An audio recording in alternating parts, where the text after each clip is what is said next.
बड़ी खबरों की ओर, जहां 2 बजे की 5 बड़ी खबर में पहली खबर आपको बताएंगे दिल्ली से। बता दें कि 18वीं लोकसभा का पहला सत्र 24 जून से शुरू होने जा रहा है। राज्यसभा का सत्र भी 27 जून से शुरू होने जा रहा है। और दूसरी बड़ी खबर दिल्ली के जल संकट से जुड़ी हुई है, जहां जल संकट को लेकर सुप्रीम कोर्ट ने दिल्ली सरकार को जमकर फटकार लगाई है। तीसरी खबर बलौदाबाजार से है, जहां हिंसा पर बड़ा एक्शन लेकर एसपी कलेक्टर पर कार्रवाई की गई है। और चौथी बड़ी खबर आपको यूपी से बताएंगे, जहां हार के बाद सियासी तकरार जारी है। और पांचवी और बड़ी खबर महाराष्ट्र से है, जहां लोकसभा चुनावों में गठबंधन की सीटें कमाने की चर्चा जारी है और लगातार महाराष्ट्र में भी सियासी पारा गरमाया हुआ है। तो 5 बड़ी खबरें आपको दिखा रहे हैं, जहां पहली खबर 24 जून से संसद का लोकसभा सत्र शुरू होने जा रहा है और 27 जून से राज्यसभा सत्र की शुरुआत होगी। साथ ही दूसरी बड़ी खबर आपको दिखाएंगे, जहां दिल्ली में जल संकट लगातार गहराता जा रहा है, सियासत भी गरमाई है। और साथ ही तीसरी बड़ी खबर, जहां छत्तीसगढ़ के बलौदाबाजार में जिस तरीके से हिंसा देखने को मिली है और इस हिंसा के बाद एक्शन में प्रशासन आया है और सरकार ने भी एक्शन लिया है और एसपी और कलेक्टर को हटा दिया गया है।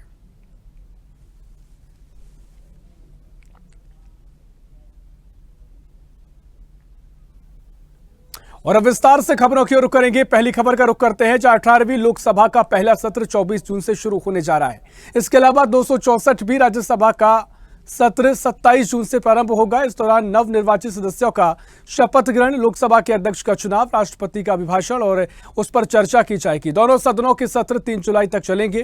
केंद्रीय संसदीय कार्य मंत्री किरेन रिजिजू ने इसकी जानकारी दी है और जिसमें नवनिर्वाचित सदस्य शपथ लेंगे। बता दें कि सत्र के पहले 3 दिन नवनिर्वाचित नेताओं को शपथ दिलाई जाएगी। इसके साथ ही सदन के अध्यक्ष का चुनाव भी कराया जाएगा। सत्र का समापन 3 जुलाई को होगा। राष्ट्रपति द्रौपदी मुर्मू 27 जून को लोकसभा और राज्यसभा की संयुक्त बैठक को संबोधित करेंगी और अगले 5 वर्षों के लिए नई सरकार के रोडमैप की रूपरेखा भी पेश की जाएगी। और इसी खबर पर और भी जानकारी के लिए दिल्ली से हमारी सहयोगी तनु बालियान लाइव जुड़ गई है। तनु, लोकसभा सत्र शुरू होने जा रहा है, 24 तारीख से लोकसभा सत्र की शुरुआत होने जा रही है और राज्यसभा सत्र की भी शुरुआत 27 तारीख से होगी। फिलहाल क्या कुछ तैयारियां हैं और कितना कुछ चर्चा इस सत्र में देखने को मिलेगी? जी बिल्कुल ऋषभ, देखिए 24 तारीख यानी कि 24 जून को जो है वो सत्र इस बार शुरू हो जाएगा और 3 जुलाई तक चलेगा। वहीं राज्यसभा का जो है वो 27 तारीख से शुरू होकर 3 जुलाई को जो है वो खत्म हो जाएगा। जो किरेन रिजिजू है, उन्होंने एक्स पर ट्वीट कर ये जानकारी दी है।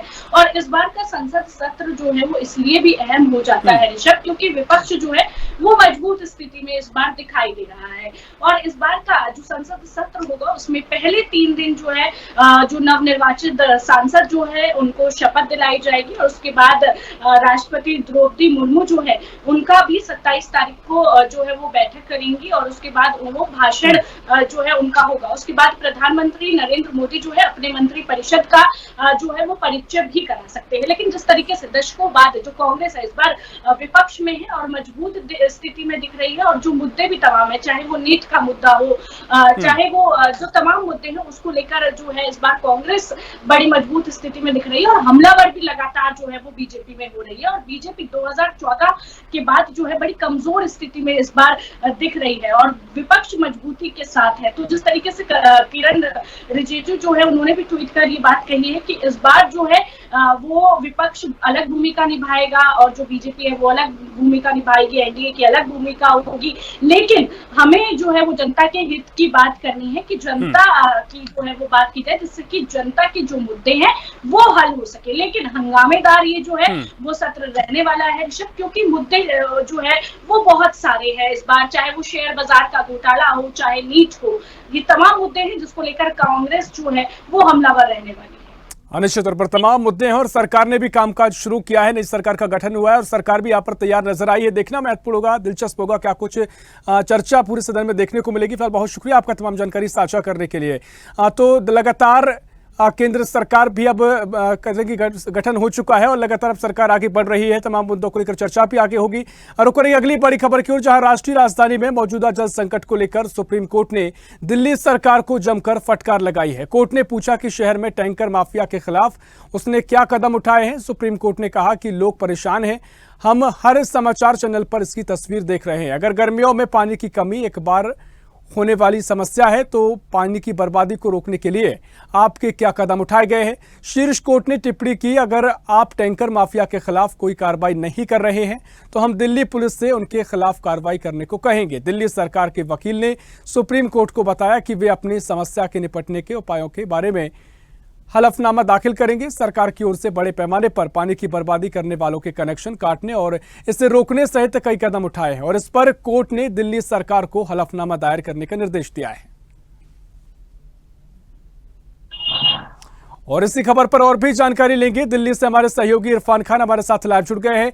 इरफान, लगातार दिल्ली में जल संकट गहराया हुआ है। सुप्रीम कोर्ट ने मामले पर टिप्पणी की है और तमाम तरीके से जवाब मांगा गया है, क्योंकि हर साल यही तस्वीर देखने को मिलती है। क्या कुछ सुप्रीम कोर्ट द्वारा कहा गया है? हाँ रेशम, बात करें अगर दिल्ली जल संकट की, तो दिल्ली में जल संकट घिराता जा रहा है। जल संकट को लेकर अब दिल्ली में सियासत भी शुरू हो गई है। एक तरफ आम आदमी पार्टी दिल्ली की जनता को फ्री पानी देने का बड़ा बड़ा दावा करती नजर आती थी, लेकिन अब भाजपा ने भी किसी तरह दिल्ली की आम आदमी पार्टी सरकार का घेराव शुरू कर दिया। दिल्ली जल संकट को लेकर सुप्रीम कोर्ट ने 4 जुलाई को जिस तरह से संज्ञान लेते हुए दिल्ली सरकार से रिपोर्ट मांगी थी, लेकिन जिस तरह से अभी जिस आम आदमी पार्टी की बात करें तो याचिका में आम आदमी पार्टी के बताया जा रहा है कि कुछ कमी रह गई थी, उसको लेकर आम आदमी पार्टी ने अब जवाब देगी। लेकिन बात करें सुप्रीम कोर्ट की, तो सुप्रीम कोर्ट ने जल संकट को देखते हुए दिल्ली जिस तरह टैंकर माफियाओं को लेकर दिल्ली सरकार को आदेश दिए, टैंकर माफियाओं पे उचित कार्रवाई करने का आदेश दिया है, लेकिन नाकाम नजर आ रही है आम आदमी पार्टी सरकार, जिसको लेकर सुप्रीम कोर्ट ने कहा है कि अगर आम आदमी पार्टी सरकार दिल्ली में जल माफियाओं के खिलाफ कोई एक्शन नहीं लेती है तो दिल्ली पुलिस को जो है संज्ञान दिया जाएगा। दिल्ली पुलिस उस पर उचित कार्रवाई जो है जल माफियाओं के खिलाफ करेगी। निश्चित तौर पर देखिए, इस पूरे मामले पर कई बार सियासत भी गरमाती हुई नजर आई है, क्योंकि पड़ोसी राज्यों से लगातार दिल्ली पानी की मांग भी करता रहा है। अभी आतिशी ने भी तमाम बातें कही, क्या कुछ उनका कहना नजर आया है? जी हाँ ऋषभ, आतिशी मालिनी ने जिस तरह से जल संकट को देखते हुए पत्र लिखा था और हरियाणा सरकार को, उस पत्र के माध्यम में उन्होंने कहा था कि पर्याप्त मात्रा में पानी दिल्ली को नहीं मिल पा रहा है, लेकिन हरियाणा सरकार का कहना यह है पर्याप्त मात्रा में पानी तो दिया जा रहा है, लेकिन आम आदमी पार्टी सरकार जो है वो राजनीति पानी पे करती नजर आ रही है। इसी को लेकर आज बात करें भाजपा की, तो भाजपा दिल्ली प्रदेश अध्यक्ष ने दिल्ली पुलिस हेडक्वार्टर में एक शिकायत दर्ज कराई है। जल संकट को देखते हुए आम आदमी पार्टी जो है जल माफियाओं को काबू नहीं कर पा रही है, उन पर कोई कंट्रोल नहीं कर पा रही है, उसको लेकर भाजपा ने भी अब आवाज उठानी शुरू की है। भाजपा ने साफ तौर पे कहा है जल संकट जिस तरह दिल्ली में गहराता जा रहा है, अगर आम आदमी पार्टी सरकार उससे कोई संज्ञान नहीं लेती है और दिल्ली की जनता में जिस तरह पानी को लेकर त्राही त्राही मची हुई है, उसको लेकर तो दिल्ली भाजपा सरकार जो है जो है उसके खिलाफ विरोध प्रदर्शन करेगी और सड़कों पे जो है उतरकर आम आदमी पार्टी के खिलाफ प्रदर्शन करती नजर आएगी। निश्चित तौर पर देखिए, सियासी रूप से तो वार पलटवार देखने को मिल रहा है, लेकिन फिलहाल अगर स्थिति की बात करें तो क्या स्थिति बनी हुई है? क्योंकि जल संकट को लेकर आम जनता को लगातार परेशान होना पड़ रहा है, तो फिलहाल किस तरह की राहत मिलती नजर आई है? इस हम बात करें दिल्ली की, तो दिल्ली में जिस तरह जल संकट गहराता जा रहा है, दिल्ली की जनता पानी की बूंद बूंद को तरसती नजर आ रही है। इसको लेकर दिल्ली की जनता में काफी नाराजगी भी नजर आ रही है, क्योंकि आम आदमी पार्टी सरकार ने दिल्ली में 20,000 लीटर फ्री पानी देने का वादा किया था, लेकिन पूर्ति नहीं होने के कारण दिल्ली में जल को लेकर संकट जिस तरह मंडरा रहा है। तेज गर्मी है, टेम्परेचर की बात करें तो दिल्ली में 48 से 50 डिग्री टेम्परेचर चल रहा है। ऐसे में पानी का न होना एक बड़ी समस्या है। निश्चित तौर पर लोगों को भी परेशानियों का सामना करना पड़ रहा है। देखना महत्वपूर्ण होगा क्या कुछ आगे की तस्वीर नजर आएगी। बहुत बहुत शुक्रिया आपका तमाम जानकारी साझा करने के लिए। तो दिल्ली में जल संकट लगातार गहराता जा रहा है। सुप्रीम कोर्ट ने मामले पर सुनवाई की है और इस पर सियासी रूप से भी वार पलटवार देखने को मिल रहा है। रुक करेंगे अगली बड़ी खबर की ओर, जहां छत्तीसगढ़ के बलौदाबाजार जिले में सतनामी समाज के लोगों की ओर से किए गए हिंसक विरोध प्रदर्शन के बाद अब जिला कलेक्टर का ट्रांसफर हो गया है।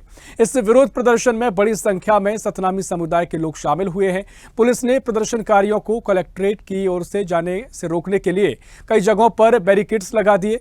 जानकारी के मुताबिक 5,000 प्रदर्शनकारियों ने पुलिस बैरिकेड तोड़ दिए और पथराव किया गया, जिससे कई पुलिसकर्मी घायल हो गए। पूर्व एसपी ने जानकारी दी थी कि प्रदर्शनकारी कलेक्ट्रेट परिसर में घुस गए हैं। कई कारों और दोपहिया वाहनों के साथ साथ एसपी भवन में आग लगा दी गई। इसके अलावा उन्होंने कलेक्टर कार्यालय पर पथराव भी किया और खिलाड़ियों के शीशे तोड़ दिए गए। दीपक सोनी को बलौदाबाजार का नया जिला कलेक्टर बनाया गया और विजय अग्रवाल को नए एसपी के तौर पर तैनात किया गया है। 10 जून को बलौदा बाजार में हुई हिंसा के बाद छत्तीसगढ़ सरकार ने देर रात जिला कलेक्टर कुमार लाल और एसपी सदानंद को हटा दिया था।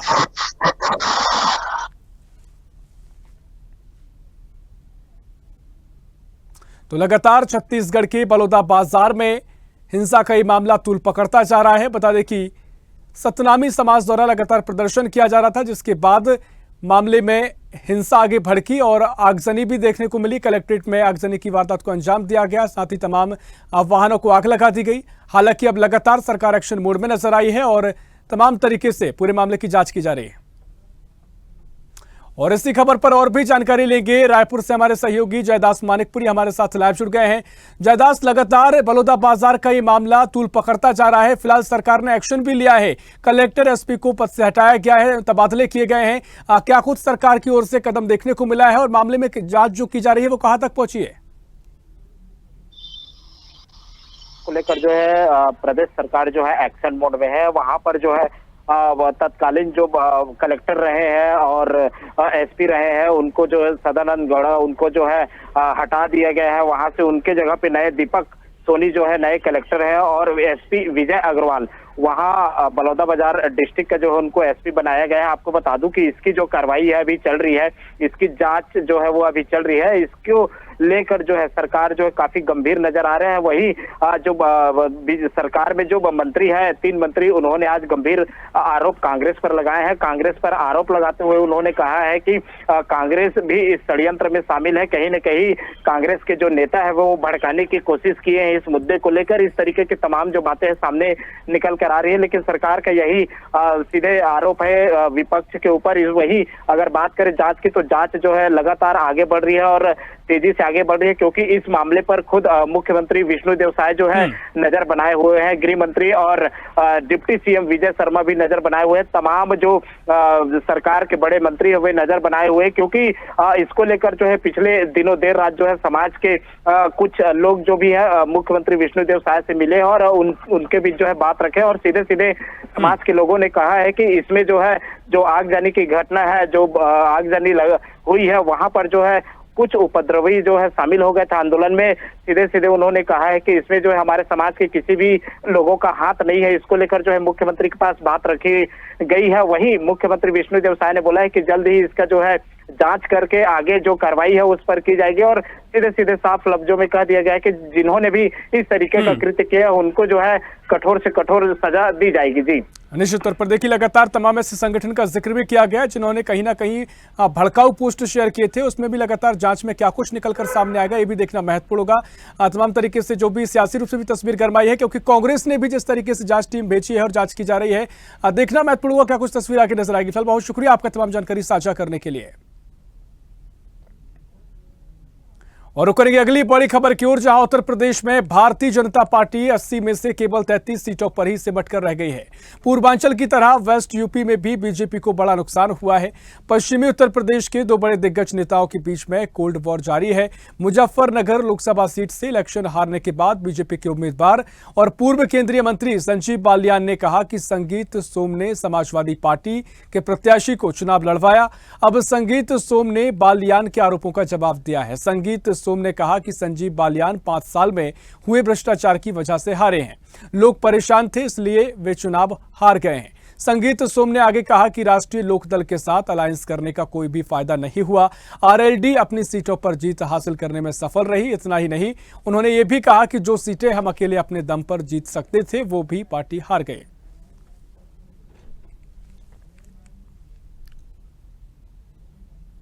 और केंद्र की एनडीए सरकार में मंत्री पद बांटे जा चुके हैं, लेकिन अब तक लोकसभा चुनाव में किस संगठन की सीटें कमाने की चर्चा जारी है।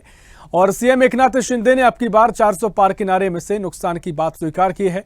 उन्होंने कहा इस नारे को लेकर विपक्ष ने ऐसा माहौल तैयार कर दिया कि अगर मोदी सरकार 400 पार चली गई तो वह संविधान बदल देगी। लोगों ने इसे दिमाग में रखा और सब गड़बड़ हो गई। ये हमारी महायुति के लिए भारी पड़ा और मुख्यमंत्री एकनाथ शिंदे ने लोकसभा चुनाव में कम आई सीटों पर खुलकर बोला। पीएम मोदी की तारीफ करते हुए शिंदे ने कहा कि उन्होंने पिछले 10 सालों से बिना छुट्टी लिए काम किया है, लेकिन क्या हुआ, जो कहानी बनाई गई उसमें हमें कुछ जगहों पर नुकसान हुआ।